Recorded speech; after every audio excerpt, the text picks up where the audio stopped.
Kidnap ಕೇಸ್ಗೆ ಸಂಬಂಧಿಸಿದಂತೆ ರೇವಣ್ಣ ಅವರು ಸಲ್ಲಿಸಿರುವಂತ ಜಾಮೀನು ಅರ್ಜಿಯ ವಿಚಾರಣೆ ಇವತ್ತು ನಡೀತಾ ಇದೆ. ವಾದ ಪ್ರತಿವಾದದ ಡೀಟೇಲ್ ಅನ್ನು ನಿಮ್ಮ ಮುಂದೆ ಇಡ್ತಾ ಇದ್ವಿ. ಎಸ್ಐಟಿ ಏನಕ್ಕೆ ಆಕ್ಷೇಪ ವ್ಯಕ್ತಪಡಿಸಿದೆ, ಅದಕ್ಕೆ ಅವರು ಕೊಟ್ಟಿರುವಂತ ಕಾರಣಗಳೇನು ಅಂದ್ರೆ ಇಲ್ಲಿ ಆರೋಪಿ ರೇವಣ್ಣ ಅವರು ಸಲ್ಲಿಸಿರುವಂತ ಜಾಮೀನು ಅರ್ಜಿಗೆ ಎಸ್ಐಟಿ ಮಾಡ್ತಾ ಇರುವಂತ ಆಕ್ಷೇಪ ಯಾವುದು ಅನ್ನೋ ಡೀಟೇಲ್ ಅನ್ನು ನಾವು ಈಗಾಗಲೇ ನಿಮ್ಮ ಮುಂದೆ ಇಡ್ತಾ ಇದ್ವಿ. ಈಗ ಒಂದು ಅಪ್ಡೇಟ್ ಸಿಗ್ತಾ ಇದೆ.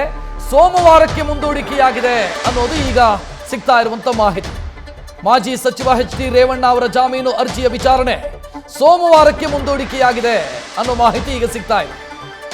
ಇವತ್ತು ವಿಚಾರಣೆ ಆರಂಭ ಆದ ಕೂಡಲೇ ಎಸ್ಐಟಿ ಪರ ವಕೀಲರು ಟೈಮ್ ಕೇಳಿದರು, ಆದರೆ ನ್ಯಾಯಾಧೀಶರು ಟೈಮ್ ಕೊಡಲಿಲ್ಲ. ಆ ಬಳಿಕ ಸುದೀರ್ಘವಾದಂಥ ವಾದವನ್ನ ಆರೋಪಿ ಪರ ವಕೀಲರು ಮಂಡಿಸಿದ್ರು. ಆ ನಂತರ ಎಸ್ಐಟಿ ಪರ ವಕೀಲರು ಕೂಡ ವಾದವನ್ನು ಮಂಡಿಸಿದ್ರು. ಕೊನೆಗೆ ನನ್ನ ಸಹ ವಕೀಲರು ಕೂಡ ವಾದ ಮಂಡಿಸೋದಕ್ಕಿದೆ ಅಂತ ಎಸ್ಐಟಿ ಪರವಾದಂಥ ವಕೀಲರು ಅಥವಾ ಎಸ್ಪಿಪಿ ಜೈನಾ ಕೊಠಾರಿಯವರು ನ್ಯಾಯಪೀಠದ ಗಮನಕ್ಕೆ ತಂದರು.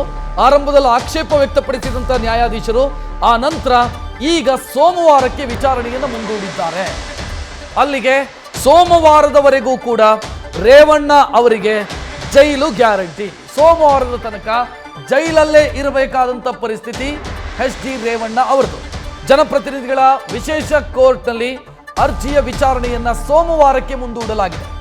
ಸುದೀರ್ಘವಾದಂಥ ವಾದ ಪ್ರತಿವಾದವನ್ನು ಆಲಿಸಿದ ಬಳಿಕ ನ್ಯಾಯಪೀಠ ಅರ್ಜಿಯ ವಿಚಾರಣೆಯನ್ನ ಸೋಮವಾರಕ್ಕೆ ಮುಂದೂಡಿದೆ. ಕಾರಣ ಇಲ್ಲಿ ಎಸ್ಪಿಪಿ ವಿಶೇಷ ಸರ್ಕಾರಿ ಅಭಿಯೋಜಕರು ಜೈನಾ ಕೊಠಾರಿ ಅವರು ವಾದ ಮಂಡಿಸಿದ ನಂತರ ನ್ಯಾಯಪೀಠದ ಮುಂದೆ ಒಂದು ರಿಕ್ವೆಸ್ಟ್ ಮಾಡಿಕೊಂಡ್ರು. ನನ್ನ ಸಹ ವಕೀಲರು ಅಂದ್ರೆ ವಿಶೇಷ ಸರ್ಕಾರಿ ಅಭಿಯೋಜಕರು ಅಥವಾ ಹೆಚ್ಚುವರಿ ವಿಶೇಷ ಸರ್ಕಾರಿ ಅಭಿಯೋಜಕರು ಎಎಸ್ಪಿಪಿ ಇವರಿಗೂ ಕೂಡ ವಾದ ಮಂಡಿಸೋದಕ್ಕೆ ಅವಕಾಶ ಬೇಕಿದೆ ಅನ್ನೋದನ್ನು ಅವರು ಹೇಳಿರೋದ್ರಿಂದ ಹೆಚ್ಚಿನ ವಾದ ಮಂಡಿಸೋದಕ್ಕೆ ಸೋಮವಾರಕ್ಕೆ ಅವಕಾಶವನ್ನು ಕೊಡಲಾಗಿದೆ. ಸೋಮವಾರ ಬೆಳಗ್ಗೆ 11:30 ವಿಚಾರಣೆಯನ್ನು ಮುಂದೂಡಲಾಗಿದೆ ಅನ್ನೋದು ಈಗ ಸಿಗ್ತಾ ಇರುವಂತ ಮಾಹಿತಿ. ಆ ಮೂಲಕ ರೇವಣ್ಣ ಅವರ ಸಂಕಷ್ಟ ಕಂಟಿನ್ಯೂ ಆಗಿದೆ. ಜೈಲಲ್ಲೇ ಸೋಮವಾರದವರೆಗೂ ಕೂಡ ಕಾಲ ಕಳೆಯಬೇಕಾದಂತ ಅನಿವಾರ್ಯತೆ. ಸೋಮವಾರ ಬೆಳಗ್ಗೆ 11:30 ವಿಚಾರಣೆಯನ್ನು ಮುಂದೂಡಲಾಗಿದೆ. ಆ ಮೂಲಕ ಇವತ್ತು ಏನೋ ಸುದೀರ್ಘ ವಾದ ಪ್ರತಿವಾದವನ್ನು ಆಲಿಸಿದ ಬಳಿಕ ಹೆಚ್ಚುವರಿ ವಾದ ಮಂಡಿಸೋದಕ್ಕೆ ಎಸ್ಐಟಿಗೆ ಸೋಮವಾರ ಸಮಯವನ್ನು ಕೊಡಲಾಗಿದೆ. ಆ ವಾದ ಮಂಡಿಸಿದ ನಂತರ ಈ ಕೇಸಿಗೆ ಸಂಬಂಧಿಸಿದಂತೆ ತೀರ್ಪು ಅಥವಾ ಆದೇಶ ಪ್ರಕಟ ಆಗುತ್ತೆ.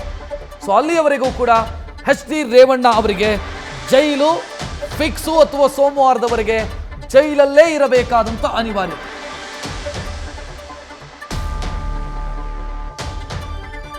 ಆರಂಭದಲ್ಲಿ ನ್ಯಾಯಾಧೀಶರು ಇದಕ್ಕೆ ಆಕ್ಷೇಪ ವ್ಯಕ್ತಪಡಿಸಿದ್ರು. ಅಂದ್ರೆ ಪದೇ ಪದೇ ನಿಮಗೆ ಟೈಮ್ ಕೊಡ್ತಾ ಇದ್ದೀವಿ, ನಾವು ಎಸ್ಐಟಿಗೆ ಸಮಯ ಕೊಡ್ತಾ ಇದ್ದೀವಿ ಅನ್ನೋದನ್ನ ನ್ಯಾಯಾಧೀಶರು ಪ್ರಸ್ತಾಪ ಮಾಡಿದರು.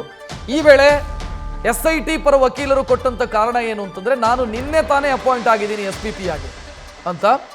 ಆ ನಂತರ ವಾದ ಮಂಡಿಸಿದ್ರು. ಸುದೀರ್ಘವಾದಂಥ ವಾದ ಮಂಡನೆಯಾದ ನಂತರ ವಾದ ಪ್ರತಿವಾದ ಮಂಡನೆಯಾದ ನಂತರ ಕೊನೆಯದಾಗಿ ಎಸ್ಪಿಪಿ ಜೈನಾ ಕೊಠಾರಿಯವರು ಪ್ರಸ್ತಾಪ ಮಾಡಿದ್ದು ಎಎಸ್ಪಿಪಿ ಇದ್ದಾರೆ, ಅಂದ್ರೆ ಇಲ್ಲಿ ಹೆಚ್ಚುವರಿ ವಿಶೇಷ ಸರ್ಕಾರಿ ಅಭಿಯೋಜಕರು ಅವರಿಗೂ ಕೂಡ ವಾದ ಮಂಡಿಸೋದಕ್ಕೆ ಅವಕಾಶ ಬೇಕಿದೆ, ಹೆಚ್ಚುವರಿ ವಾದ ಮಂಡಿಸೋದಕ್ಕೆ ಅವಕಾಶ ಬೇಕಿದೆ ಅಂತ ಹೇಳಿದಾಗ ಆರಂಭದಲ್ಲಿ ಆಕ್ಷೇಪ ವ್ಯಕ್ತಪಡಿಸಿದಂಥ ನ್ಯಾಯಾಧೀಶರು ಆ ನಂತರ ಸೋಮವಾರಕ್ಕೆ ಅವಕಾಶವನ್ನು ಕೊಟ್ಟಿದ್ದಾರೆ. ಸೋಮವಾರ ಬೆಳಗ್ಗೆ 11:30 ವಿಚಾರಣೆಯನ್ನ ಮುಂದೂಡಲಾಗಿದೆ. ಆ ಮೂಲಕ ಸೋಮವಾರದವರೆಗೂ ಕೂಡ ಎಚ್.ಡಿ. ರೇವಣ್ಣ ಅವರಿಗೆ ಪರಪ್ಪನ ಅಗ್ರಹಾರ ಜೈಲು ಫಿಕ್ಸ್ ಆಗಿದೆ.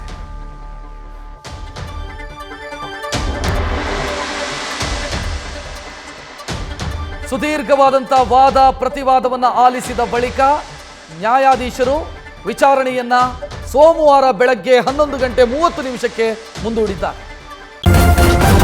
ನ್ಯೂಸ್ ಫಸ್ಟ್ ನಿರ್ಭೀತಿಯಿಂದ ನಿಮ್ಮ ಪರವಾಗಿ.